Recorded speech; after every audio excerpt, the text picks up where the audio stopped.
Bonjour Marie-Pierre. Bonjour Franco. Prête pour cette nouvelle enquête? Oui, déjà installé. Ok, c'est Déjà l'enquête numéro installé. 60. Ouais, Oui. installe-toi bien. Mhm. Alors, on est parti. Allez, relaxe-toi, prends de belles et grandes et profondes respirations.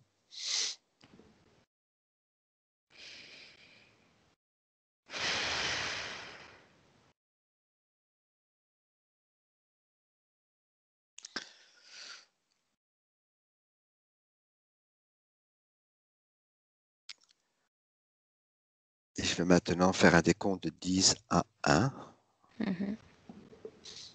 Et à chaque numéro que tu entendras, ton corps se relâchera de plus en plus profondément.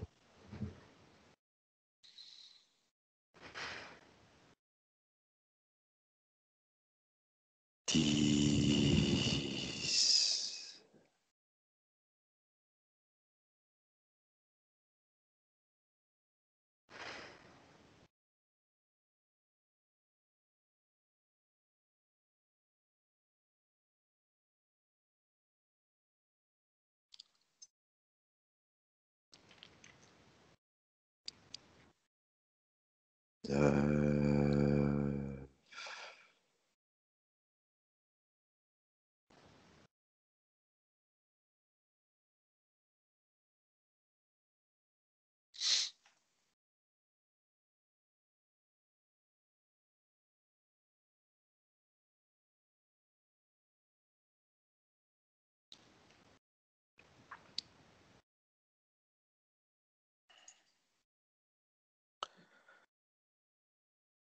8.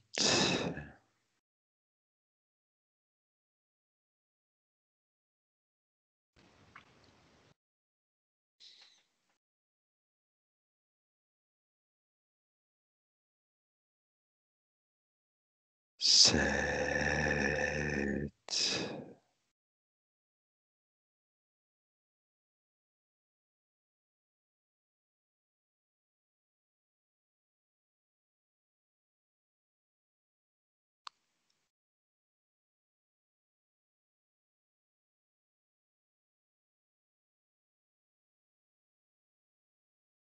6.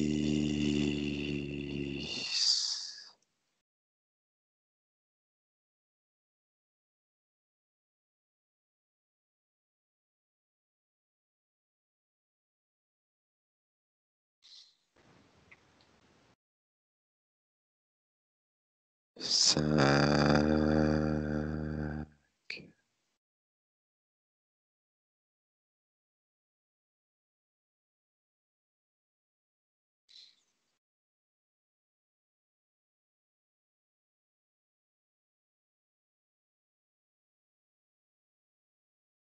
4.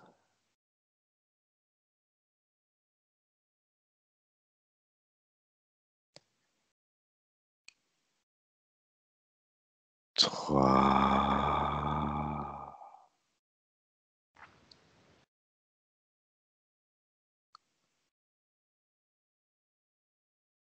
2.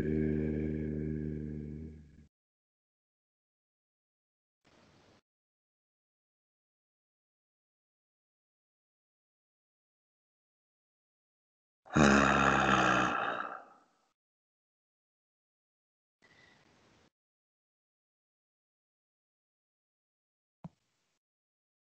Et maintenant, Marie-Pierre, je vais compter de 1 à 3.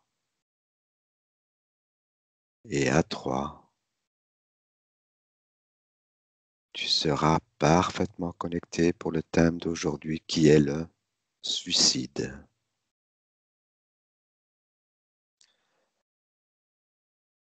1,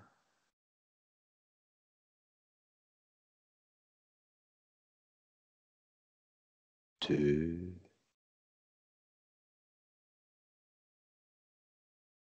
et 3.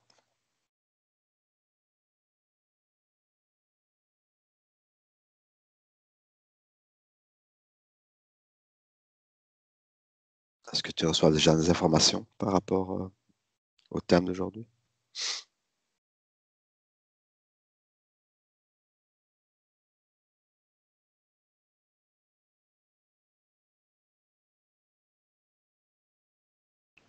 Non, je vois que des couleurs. Ok. Je vais te poser la première question. Des couleurs qui partent comme de la fumée, mais c'est plutôt sombre. Mhm. Quels sont les éléments ou les croyances les plus récurrentes qui agissent sur l'instinct de conservation d'un être humain pour qu'il soit poussé au suicide?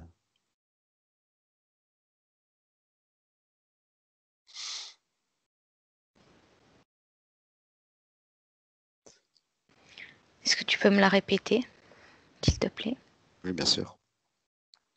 Quels sont les éléments ou les croyances les plus récurrentes qui agissent sur l'instinct de conservation d'un être humain pour qu'il soit poussé vers le suicide?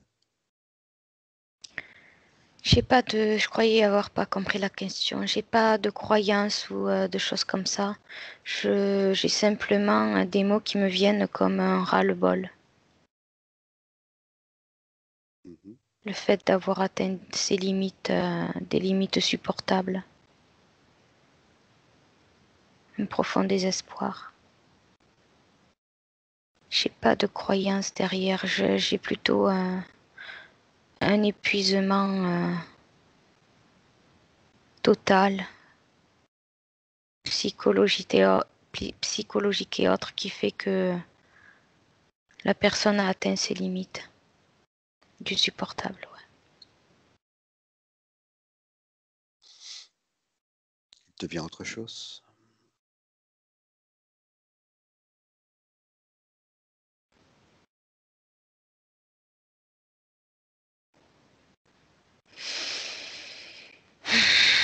Non, je sais pas pourquoi je vois un immeuble, en te disant ça, un immeuble face à moi, comme un immeuble de résidence, mais je sais pas pourquoi. Mhm. Tu es à l'extérieur de cet immeuble? Oui, oui, je suis en bas, à l'extérieur, au pied, ouais.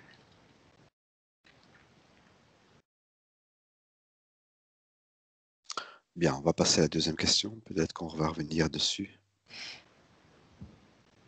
Existe-t-il des dynamiques communes qui se créent dans tous les cas de suicide?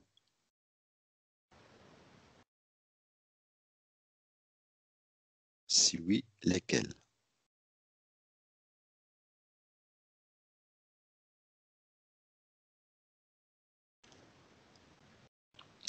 En plus de ce que je viens de te dire, je sais pas, j'ai devant moi un cerveau humain.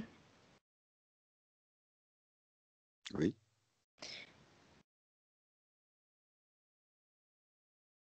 Et il y a une partie du cerveau qui se met comme en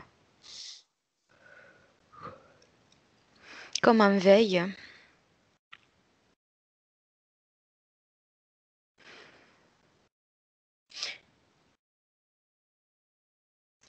J'essaie de comprendre pour trouver des mots.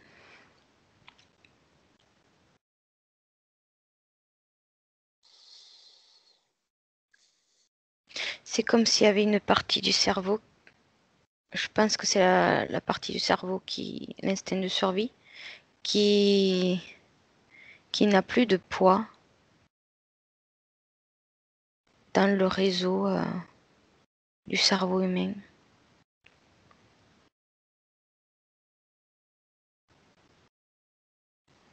C'est comme il était plus en connexion avec les autres parties du cerveau, comme s'il était mis à l'écart et qu'il faisait plus le poids.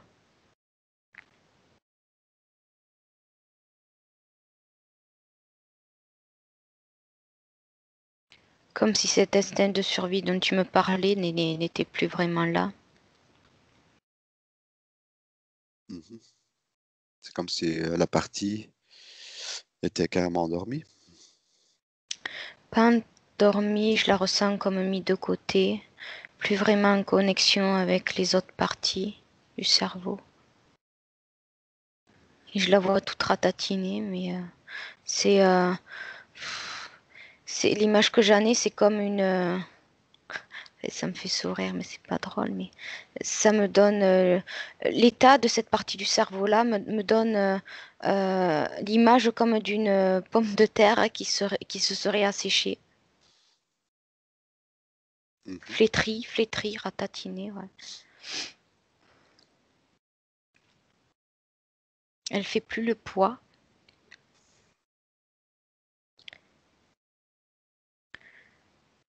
Donc j'aurai cette information-là et j'aurai ce que je t'ai dit tout à l'heure, Mhm. l'impression d'être arrivé assez aux limites du supportable pour la personne.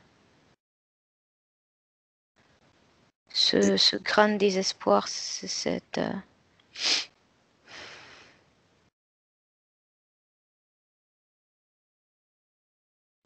sensation d'être désemparé, cette sensation de plus voir de porte de sortie, de solution, de solitude.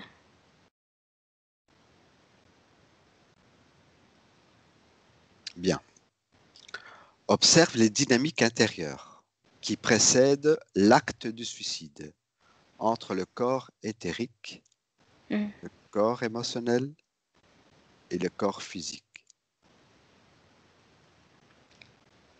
Alors, je dirais que c'est les émotions qui ont une incidence sur, sur, sur, sur ces corps-là, le physique en dernier. Et c'est comme si la personne autour d'elle perdait ses couleurs.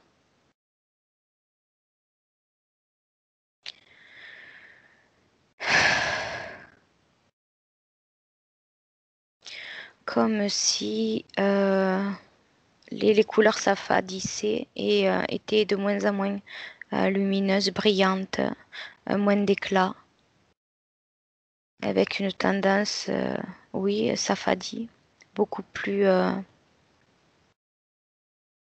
moins légère, lumineuse, aérée, si c'est les mots qui me viennent quand je vois l'image. Euh, Plus dense, plus lourde, moins brillante, moins lumineuse. Et petit à petit, c'est comme si une ampoule, petit à petit, c'est pas comme si elle s'éteignait d'un coup, c'est comme si petit à petit, l'ampoule, ou comme une bougie qui va s'éteindre, petit à petit, perdait De son éclat, de sa lumière. Oui, voilà, c'est ça. Comme sur une bougie sur le point de s'éteindre, c'est ça. J'ai des frissons. Euh, et ouais, le corps physique est touché en dernier, ouais. Et je dirais que c'est le corps émotionnel au départ qui déclenche le phénomène. Mhm. Et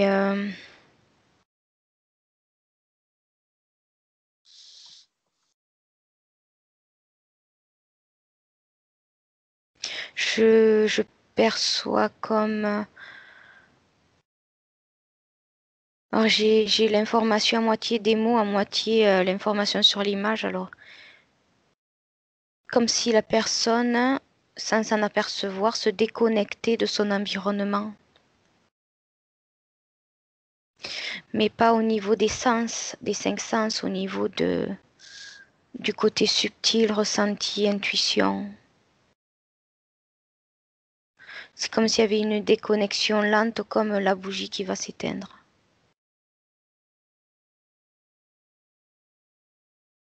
Bien.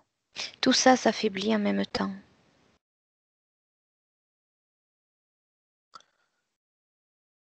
Observe les mêmes dynamiques dans l'instant précis où un être se donne la mort.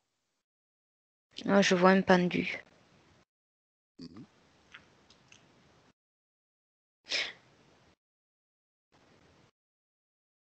Que se passe-t-il au niveau des différents corps? Au moment précis où l'être se donne la mort.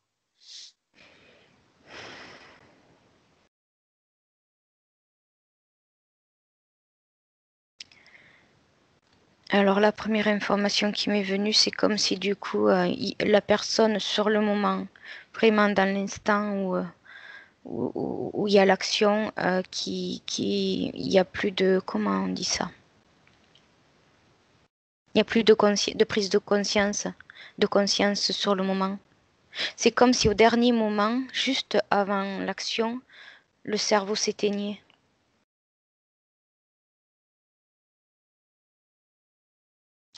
Tu sais, comme ça me fait penser quand tu fais un choix et tu réfléchis pas, tu fonces. Mhm. C'est dans l'instant, mais en même temps, il y a le cerveau qui est incapable de prendre en considération, c'est un choix, mais de prendre en considération les conséquences, si ça va faire mal ou pas, si ça va être raté ou pas. À ce moment-là, c'est comme il y a une déconnexion du cerveau sur la réflexion. Et les côtés, côté subtil, je vois comme alors les auras sont déjà sombres, enfin épaisses, denses, comme je te disais, avec fade et plutôt dans le gris. Et c'est comme si, alors je dirais pas que ça implose, mais c'est comme si les ronds autour de nous, les couches, ça faisait ça. Mhm. Ça se compactait directement. Oui, ça prenait de la, comme une explosion, implosion, ça prenait juste sur de la proportion pour mieux s'écraser sur le corps. Et c'est à ce moment-là où il y a la personne qui fait une sortie de corps. C'est ce que je vois. Comme si ça augmentait de proportion et ça se rapprochait, toutes les couches se rapprochaient du corps pour se coller au corps et il y a plus rien. Ok. Mais c'est un millième de seconde, c'est. Quels J'ai sont les... l'impression pardon, j'ai l'impression de le voir au ralenti, mais j'ai la sensation que c'est plus rapide qu'un claquement de doigts. Mhm.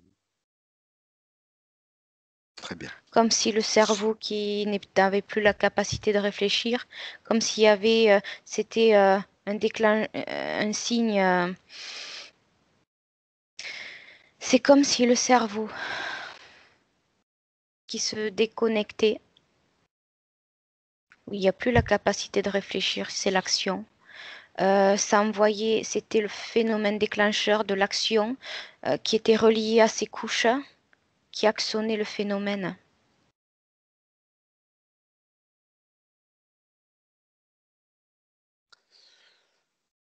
Que Ok. par la prise de décision, tout d'un coup, c'est comme s'il n'y avait plus personne et que. Mais c'est très, très, très rapide, je ressens. Mhm. Je réfléchis pas. C'est comme si c'était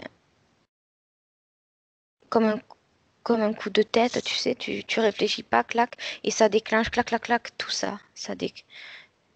Il y a une résonance. Voilà. Ok. Quelles sont les émotions qui sont reliées la plupart du temps au phénomène du suicide? Mais au dernier moment, justement, il n'y en a pas. Là, dans ce que je te disais.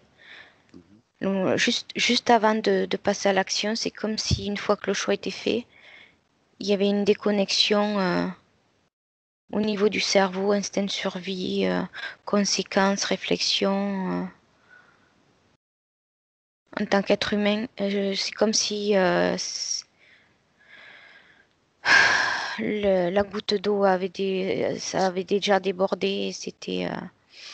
Mais avant, il y aurait le désespoir, il y aurait cet état, grand état de solitude, de désespoir et d'avoir l'impression de plus avoir de porte de sortie. Après, c'est ce qu'il y a de similaire. Après, je pense que ben, les causes sont différentes selon les personnes. L'impression d'être arrivé au bout et de plus avoir ouais, de porte de sortie. Que c'est la seule solution pour se libérer. Ben, tout de suite après la mort de Ouais, l'individu qui s'est suicidé, oui. qu'est-ce qui arrive au corps émotionnel? en l'absence du corps physique. Ah, c'était ta question? Ouais. J'ai cru que c'était les émotions juste avant. Juste après. Non, tu as raison, tu as raison. On était sur les émotions pour la plupart, Olivier. Ça, c'est la prochaine question, autant pour moi. Hmm. Donc, je reviens à la prochaine question. Qu'est-ce qui arrive au corps émotionnel d'un suicidaire en absence du corps physique, donc tout de suite après la mort?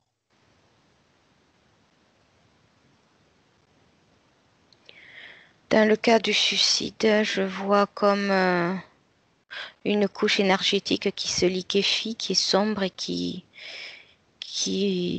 comme elle se liquéfie au niveau du sol, c'est comme si ça vibrait bas, c'est comme si je ressens cette énergie comme qui se liquéfie, qui est toujours sombre et ça me fait penser que ça vibre bas parce que ça se liquéfie au sol, ça descend et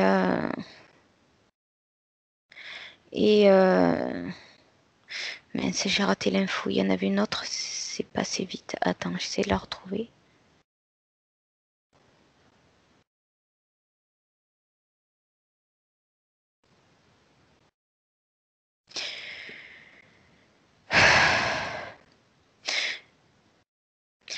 C'est bizarre parce que je ressens qu'il y a, parce que l'état dans lequel le corps émotionnel se trouve, c'est comme si c'est en résonance avec ce que devient le corps physique après plus rien, plus grand chose. C'est comme s'il était dans le même état. C'est comme s'il y avait encore un petit lien.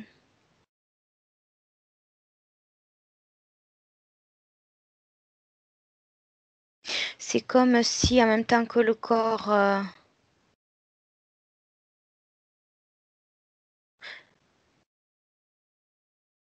se décomposait, s'abandonnait à la vie, le corps émotionnel faisait de même de son côté, mais d'une manière différente.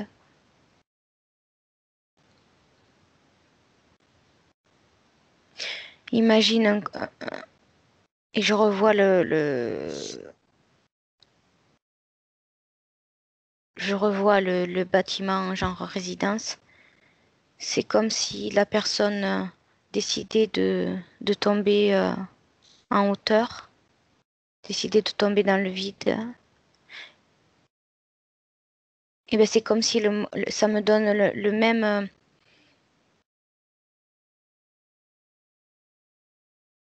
ça me donne le même comment expliquer ça? Le même phénomène au niveau du corps émotionnel.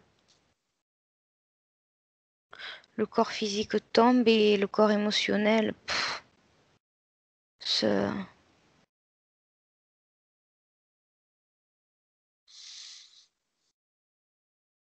perd.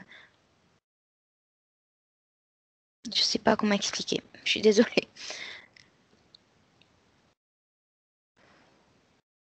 Se relaisse un peu tomber dessus, quoi. Il est plus apte, je le sens qu'il vibre bas, il est plus apte à avancer ou à reprendre, ou à reprendre des forces ou de la hauteur. Comme le corps physique qui tombe. Lui aussi, de son côté, après, il chute. Ouais, il chute. Si je comprends ta Comme une réponse, batterie à plat. Il est dans le même état mort, il était que la vivant. personne qui décide d'en finir au bout du bout, et comme le corps qui perd son côté vivant.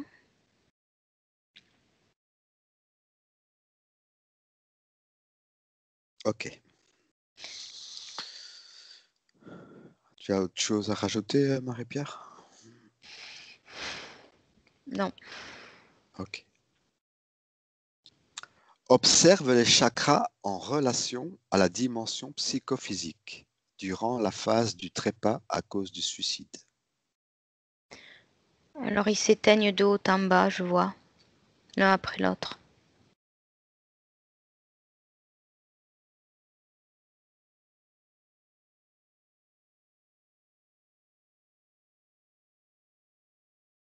peux en dire plus?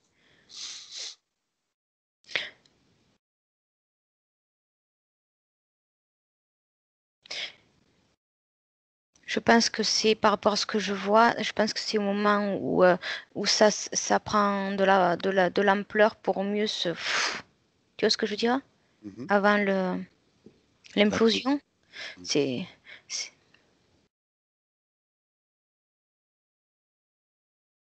c'est comme le dernier souffle ou le dernier...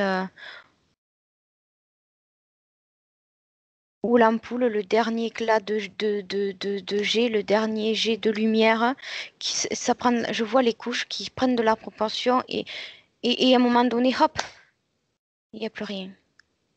Et les chakras se font en même temps, s'éteignent en même temps de haut en bas, un après l'autre. Ah ça y est, ça me renvoie à la couleur noire que je voyais au départ, quand je te disais que c'était sombre, que je voyais que des couleurs, mais c'était sombre. Je voyais beaucoup de noir et c'est comme si on éteignait la lumière. Ça prend, au dernier moment, ça prend la proportion et hop, il n'y a plus rien. C'est le noir.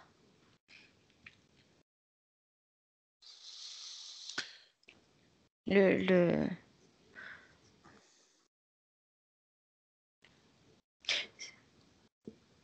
Il y a une déconnexion avec le corps physique. Ok. Le lien se coupe, mais des fois, comme je te disais tout à l'heure, je ressentais encore un petit brin de lien encore. Parce que je pense, d'après ce que je perçois, puisque je voyais le corps émotionnel qui se retrouvait dans le même état que le corps physique, dans le même état que la personne avant d'agir.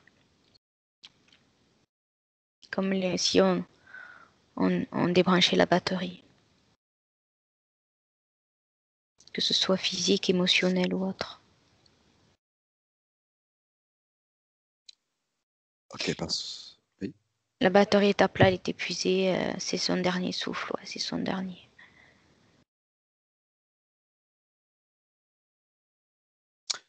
Quels sont les effets pour la partie subliminale ou l'âme de ce choix extrême?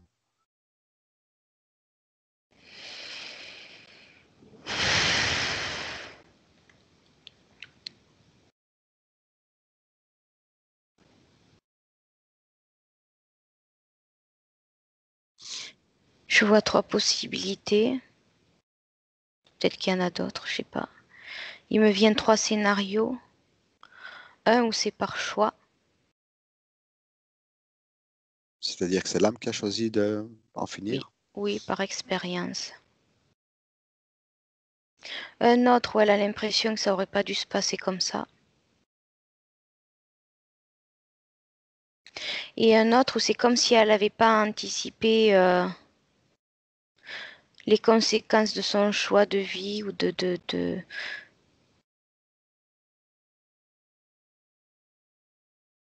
et que elle était surprise que ça finisse aussitôt.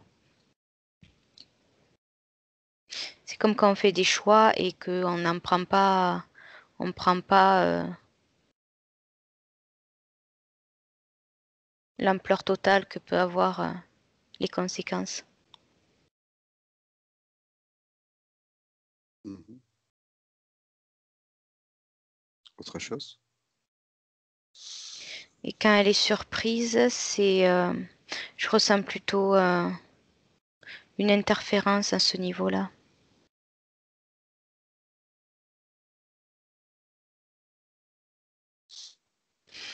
Je ressens comme un état de surprise où ça aurait duré plus, de son côté, ça aurait dû durer plus longtemps.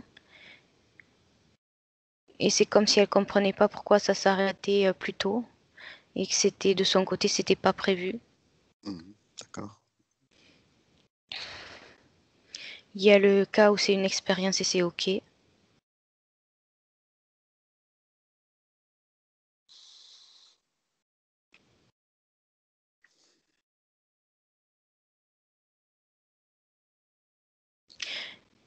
Il y a un autre cas aussi où elle s'y attend et elle peut pas, alors c'est comme si on était devant un poste il y en a une, c'est comme si elle était devant un poste de télévision, qu'elle voyait sa vie défiler, qu'elle savait la fin du scénario et qu'elle pouvait pas. Comme quand on est nous-mêmes devant un film, qu'on voit que comment va finir la personne, on ne peut pas agir. Et en même temps, on ne peut que regarder la fin qu'on avait devinée et on ne peut pas agir dans le film. Et Mhm. c'est comme si on était obligé de le regarder passivement et d'en accepter la conséquence. Aucun moyen d'action.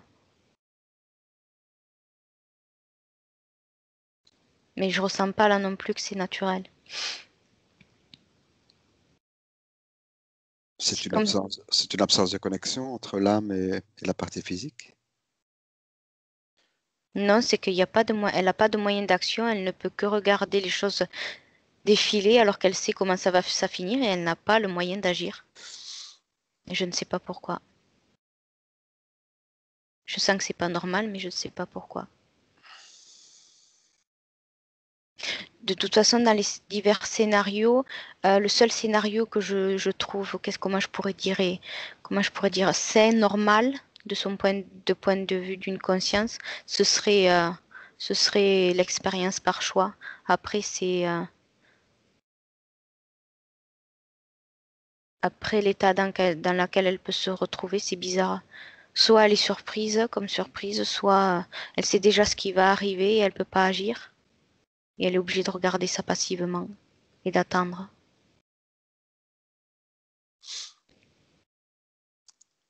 Très bien. Est-ce qu'il y a une relation entre le suicide et le karma? Non. Tu peux en dire plus?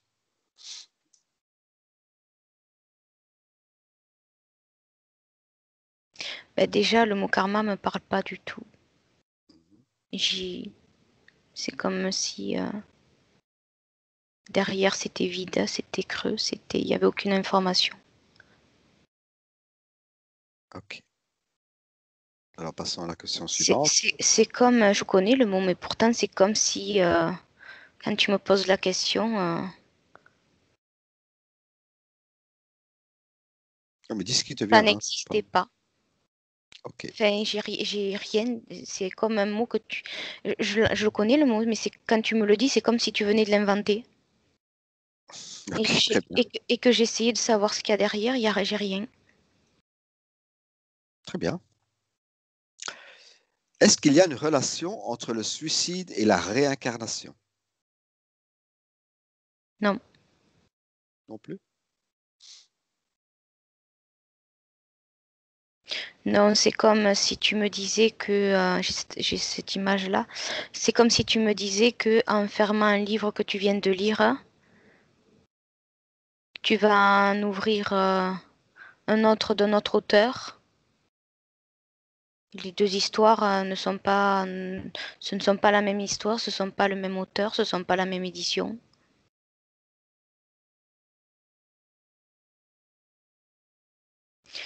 Par contre, de fermer un livre peut te donner l'envie ou l'idée d'en ouvrir un autre. Peu importe, je sais pas où je parle, hein, mais peu importe la raison qui te fait passer d'un livre à l'autre. Ça peut être, euh, ça peut être ce livre qui t'amène à vouloir en ouvrir un autre, mais c'est pas.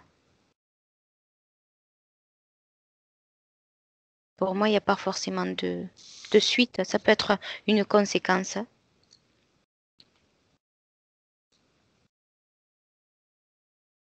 selon tes émotions, mais les deux livres n'auront rien à voir au niveau de l'histoire, du titre, tout ça, des personnages. Il n'y aura pas de lien. Il y aura une raison qui te fait passer d'un livre à un autre, mais entre eux, les livres n'auront aucun rapport. Voilà, ça me fait penser à ça. Bien. Est-ce qu'il y a une relation entre le suicide et la généalogie?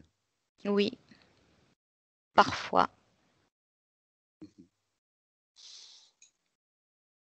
Tu peux développer?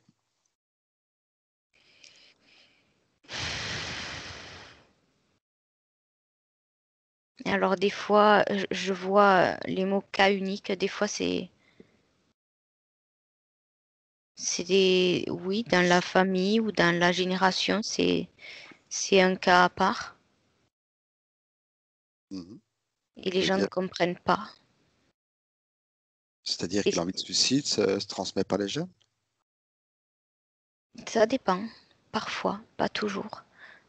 Disons que dans le cas où c'est un cas à part, où ça n'aurait rien à voir avec la génétique, avec les générations, je vois les gens qui sont autour, la famille, qui sont sidérés, ils comprennent pas, c'est soudain. Et dans le cas, il y a moins de surprises dans les cas où c'est plus répandu sur une même génération, enfin, sur une même filiation. Mhm. Ce seraient des états d'être, de comportement, d'état d'esprit émotionnel.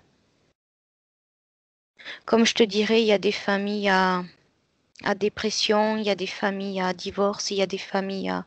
Eh ben, il y aurait des familles à tendance, je dis pas que c'est une fatalité, je ressens pas ça comme ça, mais il y aurait une tendance à... Comme les gènes d'une maladie qui pourrait à un moment donné se réveiller, qui se perpète, qui se perpète... J'arrive plus. Perpétue. Merci. Comme par exemple dans une famille à cancer, il y aurait une tendance peut-être à déclarer cette maladie-là, mais selon l'individu, pas forcément. Il pourrait vieillir et ou décéder d'autres choses en étant de cette famille-là. Et ben le suicide, c'est un peu pareil. Et selon plusieurs paramètres, ça pourrait se déclencher ou pas, mais il y aurait beaucoup plus de possibles que ça se déclenche. OK. Je sais pas si je suis claire. Oui, bien sûr. Il y aurait une sensibilité à ce niveau-là, une fragilité. Voilà, une fragilité émotionnelle, une fragilité de perception. Et je revois le cerveau, et je sais pas pourquoi. Ouais, une connexion différente, une connexion, pardon, différente entre les informations reçues par rapport à sa vie, aux expériences, à ce qu'on en fait. Il y aurait plutôt chez ces personnes-là euh, une fragilité, une, une- une-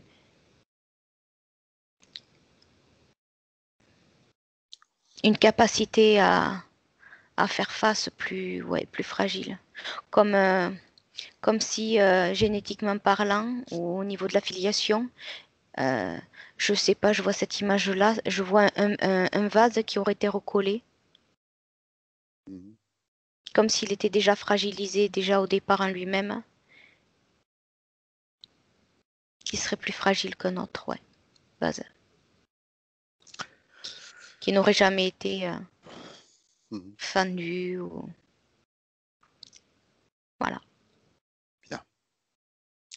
Mais, Est-ce que... Oui, vas-y. pardon, j'ai une autre information qui m'arrive au niveau génétique, quand il y a une plus grande possibilité que ça arrive, comme tu me disais dans la question, c'est pas comme si le scénario où c'est surprenant parce qu'on s'y attendait pas, c'est soudain, on comprend pas, c'était pas un hasard. Mais dans le cas où il y a plus de possibilités à ce que ça arrive, selon le bagage émotionnel générationnel, c'est comme si dans ce cas-là, c'était encore moins, comme on dirait l'expression hasard. C'est prévu, je dirais que ça me fait plutôt référence au scénario de l'âme qui comprend pas ce qui y arrive ou qui ne peut pas interagir avec la fin.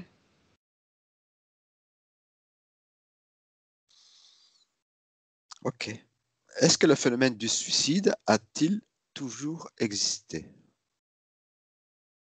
Oui, Qu'est-ce que tu perçois à ce sujet?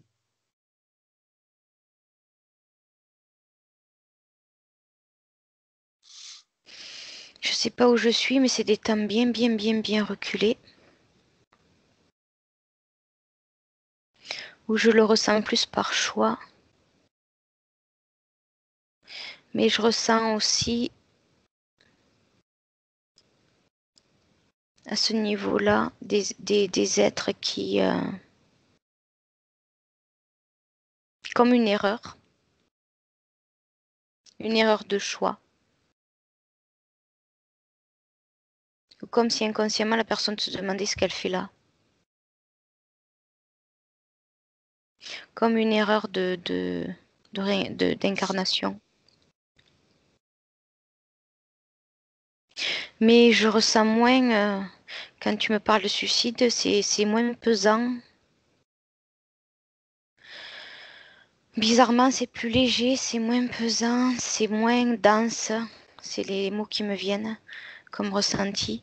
C'est moins...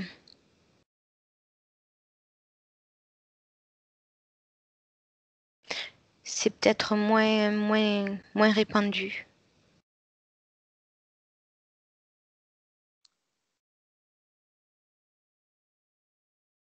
Tu parles de l'époque où tu es pour l'instant? Je sais pas, je vois des genres d'êtres humains qui vivent simplement au contact de la nature. Je vois pas de modernité. Je vois pas... Je sais pas où je suis, je sais pas. Je vois des traits beaucoup plus mastoc, on va dire, beaucoup plus armoire. C'est comme une personne qui est taillée en armoire, on dit. Voilà, c'est des... Je les vois beaucoup plus robustes, comme on dit, beaucoup plus nature. Et dans ces cas-là, c'est pas... je ressens pas quand je dis que cette notion-là du coup de suicide, elle est plus légère, moins dense, moins pesante. C'est comme si... c'est pas... Je ressens pas de l'être comme un choix fait en conscience, comme une personne qui est arrivée au bout et qui se dit, il n'y a plus de porte de sortie, j'en finis. Je ressens pas ça dans ce cas-là. Tu ressens plutôt quoi? Pourquoi des êtres qui vivent en harmonie avec la nature décident-ils de... J'ai pas dit en harmonie. D'accord. Je les vois vivre simplement. Je sais pas s'ils sont en harmonie ou pas, d'ailleurs. J'ai pas cette information-là, mais je les vois vivre de façon plus naturelle.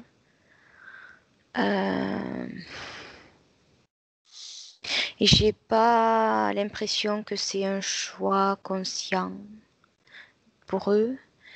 Je suis désolée,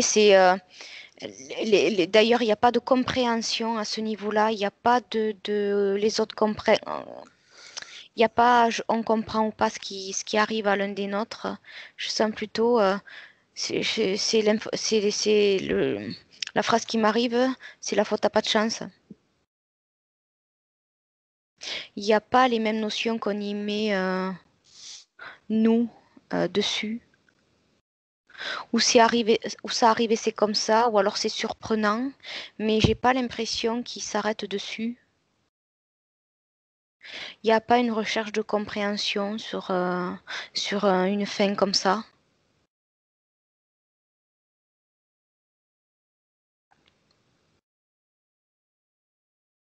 Ok, très bien.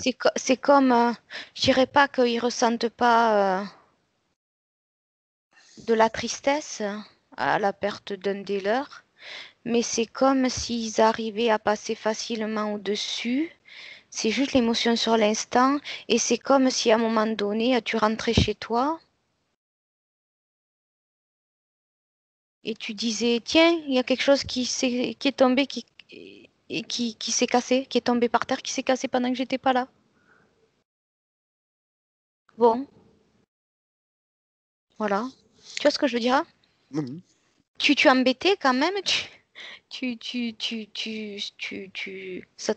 Mais enfin, voilà, ça t'empêche pas de continuer. Tu dis, bon, c'est comme si tu rentrais chez toi et que tu tombais un vase et que tu cassais. Ah mince, c'est bête, Mais bon, voilà. Ben, je vais ramasser. Bon, ben, il y a des conséquences, mais bon. Voilà, ça n'a pas autant de poids en conséquence, en tout cas au niveau de ce qui reste. Très bien. Est-ce que les animaux peuvent-ils Oui. se donner la mort? Oui, je vois tout de suite des dauphins. Sinon, certaines espèces, j'en vois pas beaucoup, certaines espèces qui ont une conscience beaucoup plus élevée que les autres. Je les ressens moins animaux que ce qu'on entend derrière le mot animaux.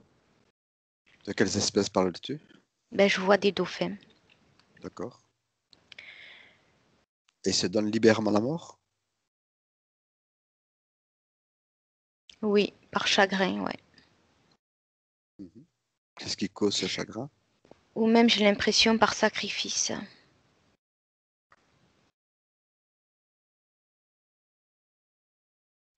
Tu peux te connecter à l'un d'eux et voir un peu ce qui se passe exactement? Alors, je comprends l'information parce que j'ai une notion où j'ai entendu dire que c'est comme ça que je comprends l'information que je reçois. Parce que je sais que les dauphins entre eux, ils sont très soudés entre eux. Mhm. Et que il y en a un qui meurt, l'autre peut se laisser mourir. S'ils sont beaucoup soudés entre eux, si le lien est très important. Mais j'ai aussi l'info par sacrifice que je n'avais pas avant. Ils sont capables de se sacrifier pour les leurs.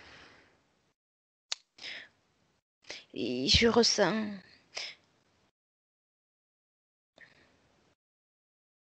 Ils ont une capacité de conscience plus élevée que la plupart des espèces. Je les vois lumineux avec une conscience lumineuse avec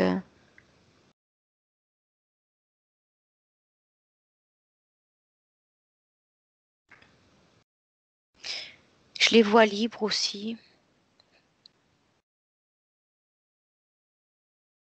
Tu parles de sacrifice. En quoi le sacrifice? Ben, je vois un banc de dauphins sous l'eau et je comprends qu'il y en a un.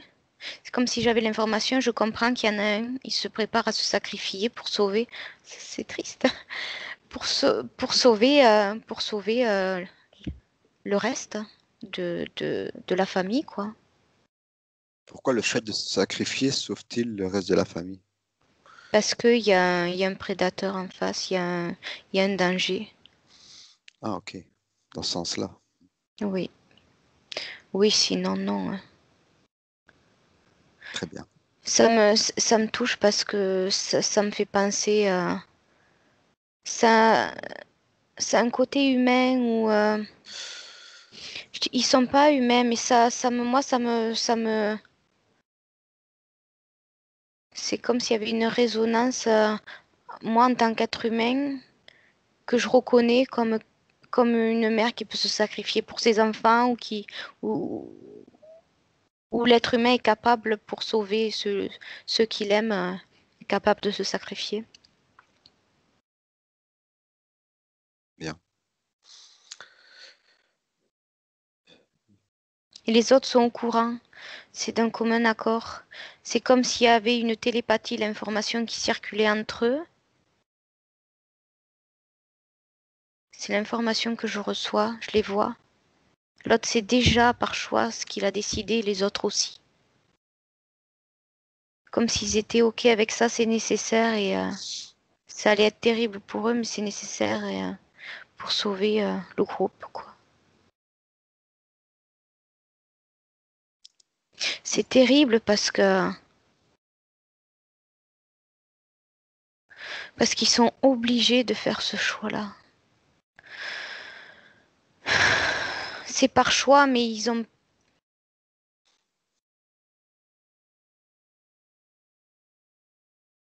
face à un éventuel danger, ils n'ont pas le choix autre choix que celui-là.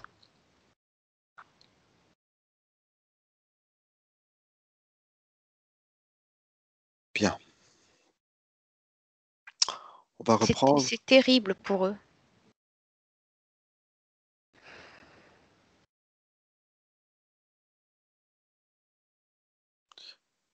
Oui, dans ce cas des dauphins, on n'est plus dans le cas d'émotions très négatives qui portent Non, et pour, cet homme. Cet je homme sais, difficile, c'est plus une conscience collective qu'un se sacrifie pour les autres. oui, en même temps, ils sont très clairs avec ça, et je sais pas si, je ne connais pas leurs émotions, mais elles sont riches, je les ressens depuis tout à l'heure, c'est très, très, très, très, très intense. C'est très riche, c'est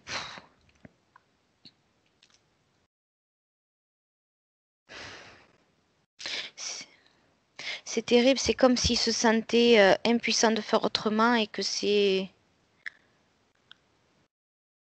face à un danger auquel ils ne sont pas reliés, ça leur impose de faire ce choix-là. Je dirais en tout état de cause, en tout état de conscience de conséquences, mais par contre, quand il y en a un qui décide de se laisser mourir, Mhm. c'est pas vécu pareil. Par séparation, c'est pas vécu pareil. Moi, je ressens de la tristesse à voir ça, mais lui ne va pas ressentir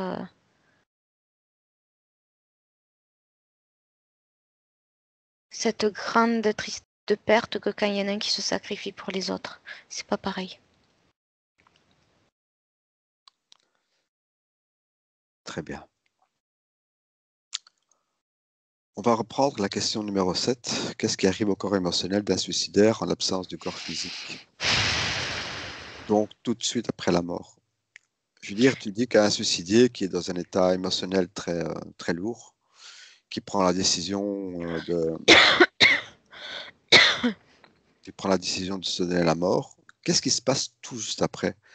Quelle est la condition de l'âme juste après le décès, émotionnellement parlant? Est-il dans le même état quand il était dans le corps physique?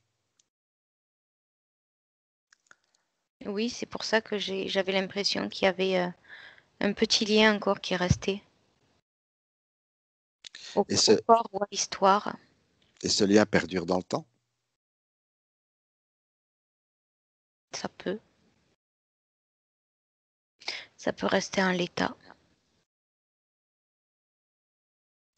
C'est quand même une mort assez traumatisante pour l'âme, qui n'avait pas fait le choix justement de partir à ce moment-là.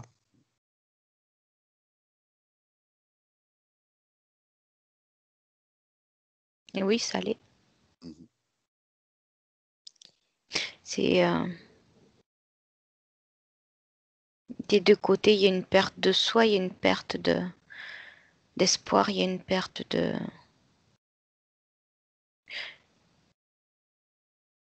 Comme la personne se sent trop perdue,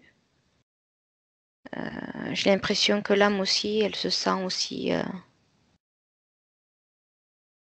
perdue. Et dans ce cas précis, est-ce que l'âme trouve le chemin du retour? Ou alors, vu son état, Le par émo- choix. est-ce que vu son état émotionnel de l'autre côté, est-ce qu'elle n'est pas directement interférée? Que quand c'est pleinement un choix d'expérimentation, il y a plus de possibilités de retour. Hmm. Dans les autres cas, c'est... C'est plus fluide, je vois, je vois comme la lumière qui se reflèterait et qui reviendrait à son point de départ. C'est plus simple, je dirais, quand c'est un choix d'expérience. Hmm. Et quand ça ne l'est pas? J'ai le mot errance qui me vient. Ok. Comme quand on se perd soi-même, il y a toujours cette notion de l'autre côté. Récupérer ou pas, il y a comme, il y a comme quelque chose qui est pas fini, comme si tu veux aller quelque part et que tu tombes tout le temps dans un cul-de-sac ou que tu es dans un labyrinthe. Soit tu es, c'est le mot qui me vient, ramassé, soit tu continues à errer, c'est beaucoup plus compliqué. Parce que plus tu erres, plus tu te perds. Et j'ai vraiment le mot ramasser, récolter. Sinon, ouais, tu erres et tu te perds. Et plus tu te perds, plus tu sais pas où tu es, plus tu te perds. Je vois de haut, en hauteur, un labyrinthe. Et c'est très sombre. C'est noir gris foncé. C'est comme si la seule lumière, tu sais, cette, tu sais, l'atmosphère qu'il peut y avoir un peu dans les films à suspense où c'est plombant, l'atmosphère, Mhm. où il y a que une légère lumière et que tu vois que s'évapore autour de toi comme un brouillard. Mhm. Ben, c'est ça que je vois.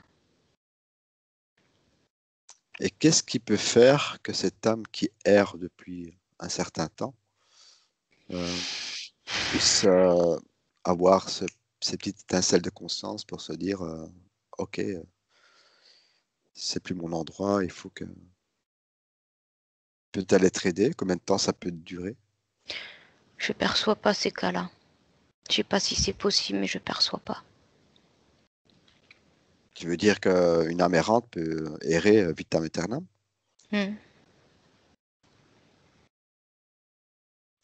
Et j'ai le mot et j'ai l'image se liquéfier. Comme tout à l'heure, quand je te disais que le corps émotionnel, tout d'un coup, imagine-le de manière verticale, comme autour d'un corps physique, et qu'après le choc, ça retombait sur lui-même au sol, et comme une flaque, se liquéfiait, ça se répandait. Mhm. Mais bas, On peut dire que cette âme est perdue?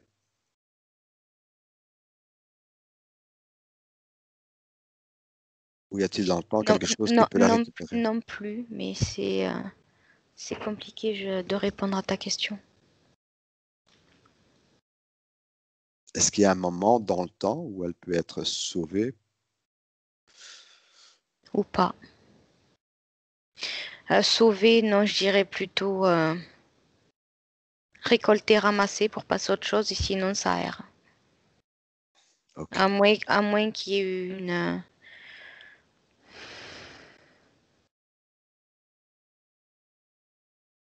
à moins qu'il n'y ait pas un sauvetage, mais une intervention extérieure. Et là, ça me renvoie à l'hypnose régressive.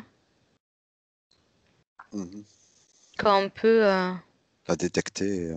quand on peut faire le choix d'aller voir s'il y a une conscience errante, un fantôme qui peut, qui comme, mais j'ai l'impression que c'est comme de jouer au loto et de gagner. Oui, ok. Sinon, ça peut errer, se répandre comme ce truc qui se liquéfie, errer. Et, je crois que ça peut durer longtemps. J'ai pas la notion jusqu'où ça peut aller, mais justement, j'en ai pas. Ce qui me fait penser que il peut ne pas y avoir de fin et c'est comme si plus ça allait, plus ça ressemblait pas à grand-chose et comme si c'est comme une flaque d'eau qui, à force de se répandre, ça sèche.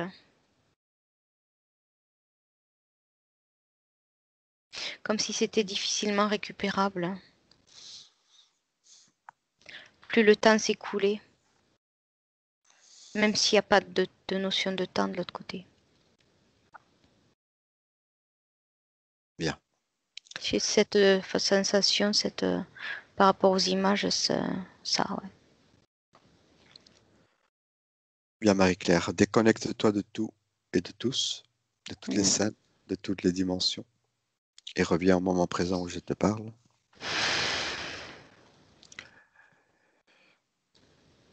Et ton corps commence à se réveiller complètement. Et tu ressens les énergies circuler doucement dans tout ton corps. Et tu te sens de plus en plus légère.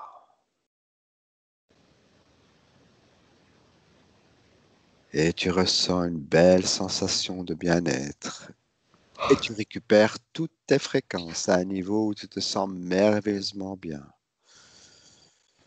où tu te sens détendu, plein d'énergie. Et tu continues à réintégrer ton corps complètement, bien équilibré, bien réajusté, bien harmonisé. Et la sensation est juste merveilleuse. Et tu es là, présent. Maintenant, je te parle. Et tu ouvres les yeux. Ça y est, c'est bon. Ça va, tu te sens bien, Marie-Pierre? Ça va, ça va. Avec ces ambiances un peu lourdes?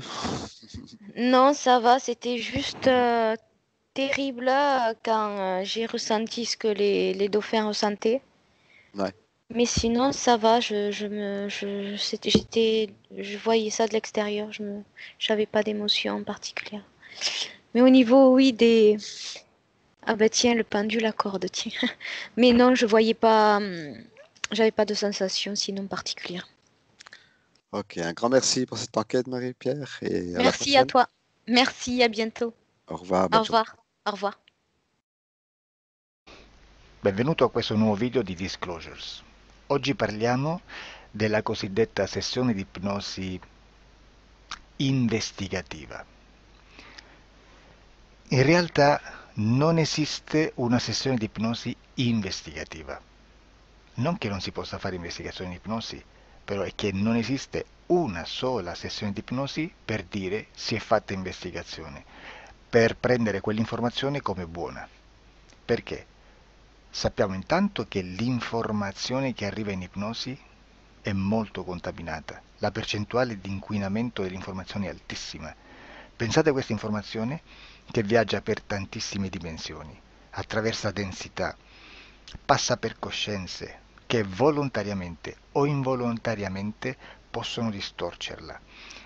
E poi arriva infine alla persona che sta in ipnosi, che ha una coscienza, ha una mente, ha un'esperienza e interpreta questa informazione secondo la sua struttura mentale, secondo le sue credenze, che per quanto si possa essere più o meno liberi mentalmente, liberi pensatori, sempre c'è una parte subliminale che interpreta in base all'educazione ricevuta, alla cultura e perché no anche tutte le esperienze di esistenze passate che ancora lasciano un segno in noi. Per capirci è come se dovessimo parlare con un'altra persona immersi nell'acqua, a qualche metro di distanza, cercando di utilizzare un mezzo, che è quello della corda vocale, che è fatto per produrre suoni da trasmettere nell'aria.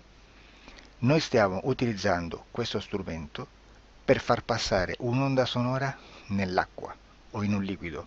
Chiaramente il suono viene completamente distorto, sempre ammesso che sia per il nostro corpo facile e non difficoltoso poterlo fare senza avere dei problemi come ingurgitare acqua o eccetera.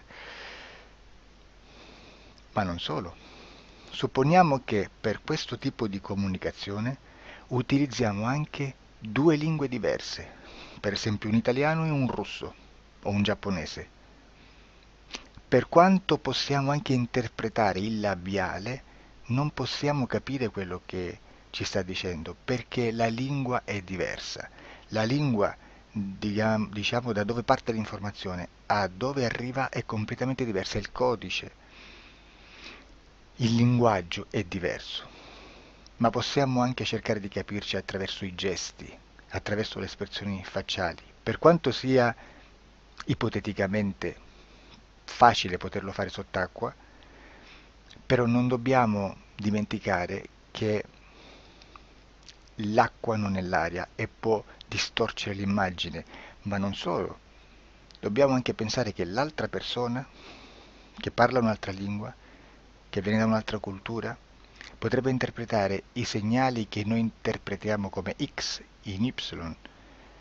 Per noi un sì è abbassare la testa, dall'alto verso il basso, per esempio, sì, e il no da sinistra verso destra, no. In alcuni paesi orientali, come le Filippine credo o qualcun altro, utilizzano esattamente gli stessi segni, ma al contrario. No, sì. Immaginate due persone di queste due culture che stanno cercando di comunicare in maniera così difficoltosa e alla fine non gli rimane altro che interpretare il linguaggio corporale. Sì, che per l'altro invece no. Cosa voglio dire con questo esempio estremo? Che l'informazione da dove parte a dove arriva viene completamente deformata. Non sappiamo esattamente quale percentuale perché ogni situazione è a sé stante, però la percentuale di inquinamento, di distorsione, di contaminazione di questa informazione è assolutamente alto. Quindi fare una sessione investigativa, mettere una persona in ipnosi e chiedere di Tizio Caio Sempronio di una situazione o chiedere certi dati è assolutamente controproducente, è assolutamente inutile. Quindi vi chiederete cosa fate allora voi quando fate ipnosi, quando fate delle domande, quando cercate delle risposte e con queste informazioni che vi arrivano lavorate sulla situazione esoterica del cliente. Beh, non facciamo altro che recuperare questa informazione solamente per arrivare al problema del cliente e poi lavorarci.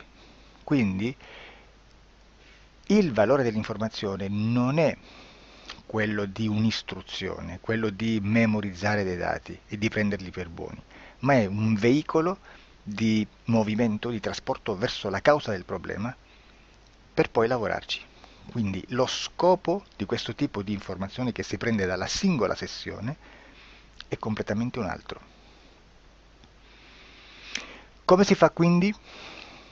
Investigazione in ipnosi. Il lavoro non è semplice, il lavoro è lungo, difficoltoso, stancante. È necessario farlo anche in squadra perché bisogna moltiplicare il numero di sessioni da fare e una sola persona potrebbe farlo soltanto in un tempo estremamente largo. Noi abbiamo delle informazioni che prendiamo ormai per buone, ci lavoriamo, danno dei risultati e quindi per noi sono buone. E come abbiamo fatto ad avere queste informazioni? Per esempio, come facciamo a sapere che un extraterrestre chiamato il cosiddetto grigio è più o meno alto X, poi ci sono magari quelli anche un po' più alti, ma hanno un corpo strano, hanno una pelle grigio-verde, hanno degli occhi grandi a mandorla, neri, senza una pupilla visibile, non hanno quasi bocca né naso né orecchie, hanno soltanto delle fessure, non hanno organi genitali, hanno degli arti molto più lunghi rispetto alla proporzione che potrebbe avere il corpo umano, e di solito hanno meno dita delle 5 del corpo umano, eccetera, eccetera, eccetera. O se no prendiamo un altro tipo di essere che possiamo incontrare in ipnosi, come facciamo a dire che hanno delle somiglianze con i rettili, gli animali rettili terrestri o gli animali, gli invertebrati, gli insetti terrestri? Perché? Perché siamo sicuri di questa informazione e ci lavoriamo e quando ci arriva la prendiamo già per buona, nonostante sia anch'essa contaminata. Perché queste informazioni sono arrivate da tantissime sessioni, fatte da tantissime persone, con tantissime altre persone sotto ipnosi e che nel contesto di tutto il lavoro gli uni non sapevano degli altri. Questo dato può essere più o meno rilevante, sempre c'è contaminazione e quindi possiamo prendere per buono anche un gruppo di lavoro dove l'uno possa sapere dell'altro. Ci potrebbe essere una contaminazione del contesto di quel gruppo di lavoro, ma si aggiunge semplicemente una piccola percentuale di questa contaminazione a già la grande che esiste. Non è così impossibile lavorarci. Da tutte queste sessioni, da questo grande numero di sessioni, migliaia, diciamo migliaia, noi prendiamo solamente quell'informazione che è uguale a tutte, che è in comune a tutte, o a quasi, perché magari qualcuna ci potrebbe essere niente in comune per una fortissima contaminazione, perché no? Ma dobbiamo prendere una stragrande maggioranza proporzionalmente abnorme rispetto a quello che potrebbe essere un minimo di scartabile, e lì possiamo prendere per buona questa informazione. Quindi se noi su 10.000 persone diverse, con operatori anche diversi, in cui in ogni sessione vediamo un essere che più o meno ha le stesse caratteristiche del grigio o dell'insettoide, a forma di mantide religiosa, o il rettile a forma di lucertola, per esempio, di serpente o di quello che sia, o se vediamo il pianeta Marte più o meno di colore rosso, o se vediamo dei sotterranei eterici, non fisici, nel sottosuolo terrestre, soprattutto sotto le grandi città, dove c'è concentrato molto potere, molta energia di questo tipo, e che più ne hai più ne metta. Se vediamo degli impianti che hanno certi tipi di funzioni, certi tipi di forme in certe parti del corpo, e questa informazione la ritroviamo tutta o quasi in tutte le sessioni fatte, eseguite, realizzate da tanti anni a questa parte, significa che quella è una informazione affidabile. E vi posso garantire che stiamo parlando di una percentuale bassissima. Su un 100% staremo, credo, forse più in basso di un 2-3%. Immaginate, tutto il resto è spazzatura, è informazione spazzatura. Sì, spazzatura.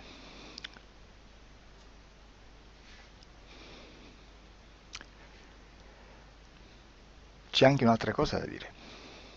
Supponiamo che un operatore faccia un'ipnosi e voglia andare a vedere cosa fa Tizio, cosa fa Caio, cosa fa Sempronio. Arrivano delle informazioni e si dice che Tizio è biondo, Caio è zoppo e Sempronio è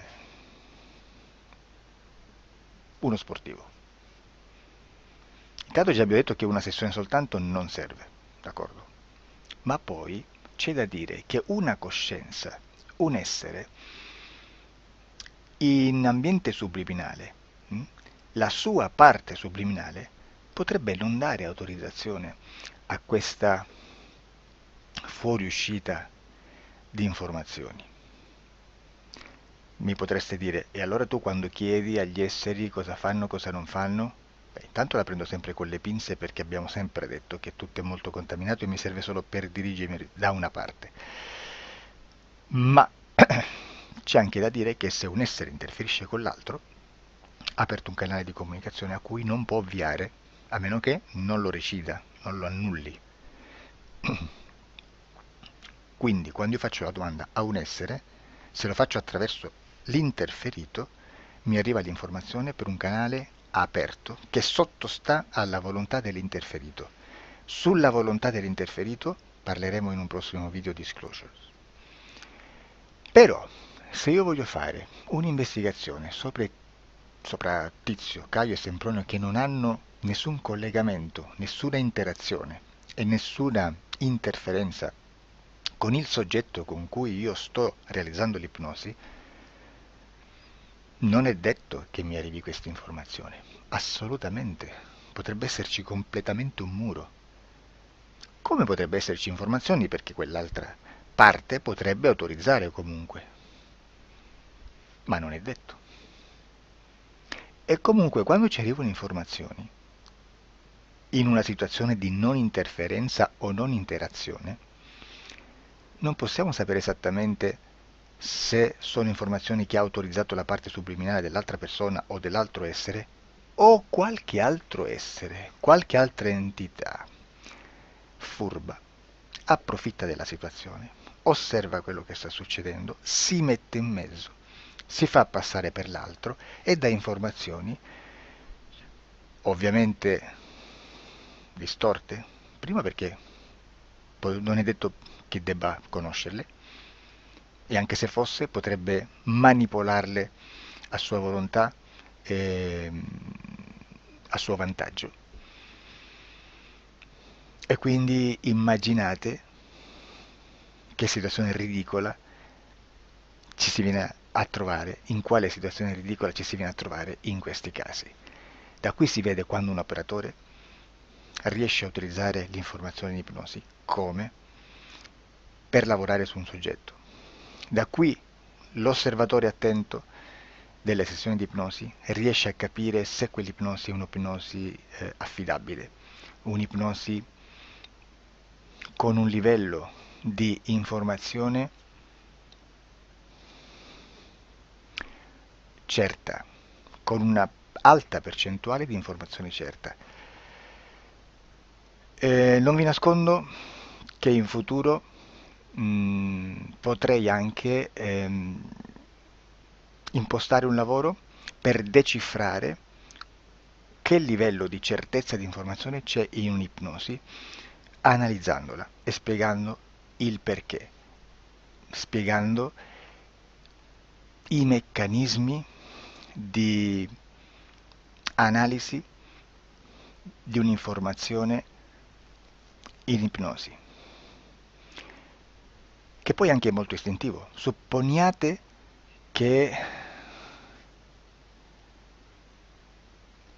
Supponiamo che dobbiamo cercare un'informazione su internet, per esempio un fatto di cronaca.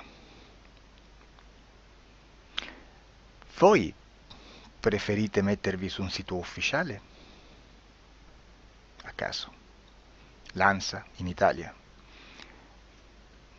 ADN Kronos, qualche telegiornale che per quanto possano manipolare l'informazione ad alti livelli, comunque possiamo dare affidabile la fonte dell'informazione che viene trasmessa. Non possono trasmettere una bufala sicuramente. Verrà sicuramente manipolata ad altri livelli. Ne parleremo in altri video, ma a livello base la fonte è certa. Sicuramente non andrete a cercare questa informazione sul primo sito, il primo blog che vi passa davanti e magari ha 4 followers. Perché? Perché non vi dà nessuna garanzia della certezza della fonte. Non c'è un controllo né nella struttura interna di questa agenzia di informazione e né dal grande pubblico, che per la quantità di persone che attingono quell'informazione si può dedurre se l'informazione è certa o meno, perché è un'informazione che passa in un pubblico così vasto che se ci dovesse essere una distorsione con la realtà è molto probabile che venga fuori. Credo che abbia detto quasi tutto sulle sessioni investigative. Prima di chiudere aggiungo che proprio per questo stiamo conducendo dei cicli di investigazione in ipnosi regressiva che comprendono tante sessioni con persone diverse, con una buona o eccellente suscettibilità ipnotica sicuramente, per poter indagare su spazi ristretti su alcuni temi. Perché dico spazi ristretti? Perché se andiamo a prendere eventi grandi nel tempo, nello spazio, storici, parlare di qualcosa di molto generico implica una quantità di sessioni abnorme. Immaginate se dovessimo fare una sessione investigativa sui buchi neri. Quanta informazione ci sarebbe e quante informazioni da filtrare.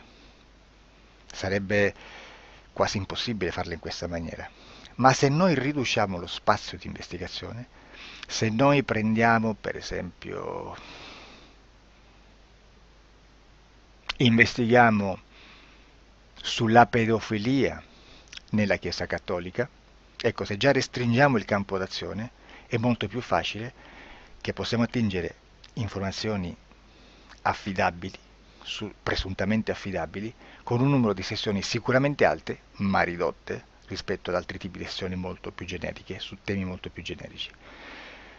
Quindi per fare anche delle investigazioni su temi molto generici bisogna suddividerli in temi, in dettagli, per poi alla fine, quando tutta l'informazione è stata filtrata ed è stata dedotta l'informazione comune, si possono mettere insieme per cominciare a costruire il quadro, mettere insieme tutti i puzzles.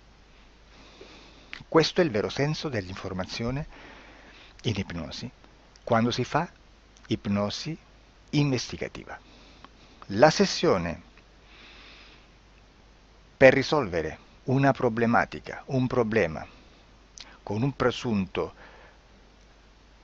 una presunta origine esoterica di un cliente, di una persona, è un'altra cosa, sono altri metodi, altre tecniche e l'informazione si usa in un'altra maniera, ha un altro scopo. Grazie, ci vediamo al prossimo video. Disclosure. Ciao.